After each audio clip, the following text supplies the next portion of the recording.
Welcome to Newton Pens. I'm Shawn Newton. This is my shop. We're in Hot Springs, Arkansas, and I make fountain pens.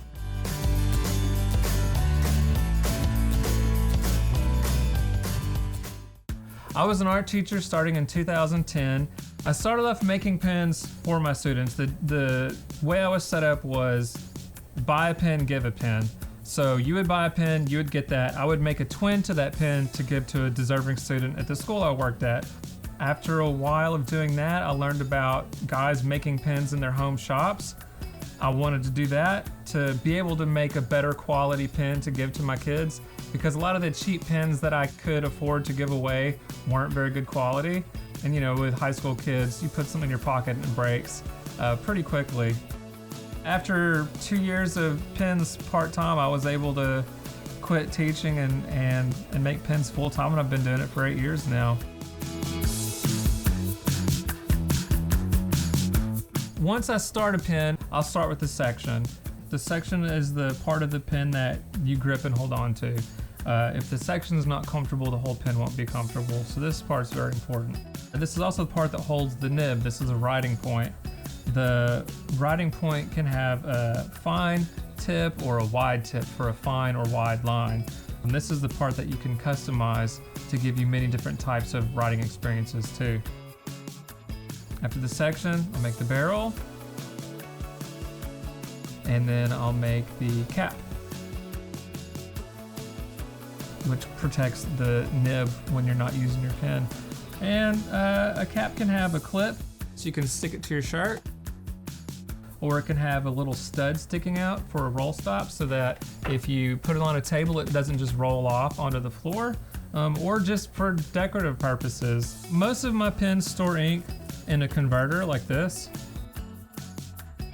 To fill ink in the converter, you put this into your bottle of ink and you turn the converter knob backwards, and ink would flow up into this. And then wipe it with a paper towel when you're done, and you're good to go. Fountain pens are messy. That's part of the fun.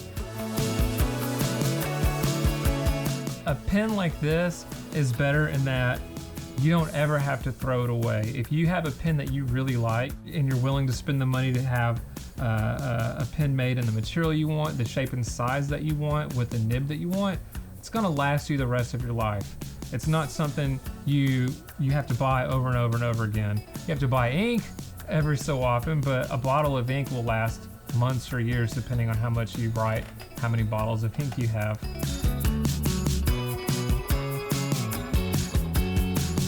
Fountain pens have been around since the late 1800s.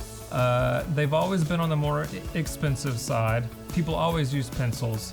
That was always the inexpensive, cheap option for most people.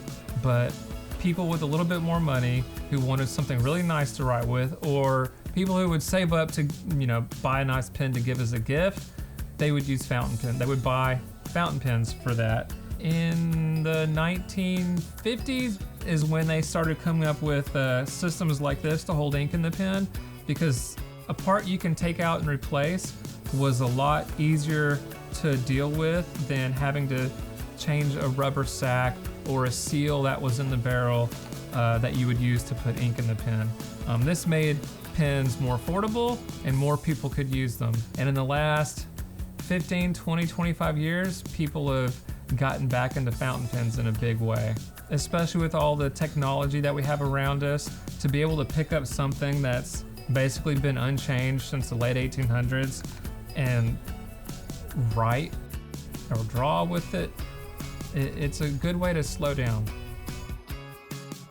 Writing with a fountain pen is really, really nice. They're a mechanical and engineering oddity. They're just a lot of fun.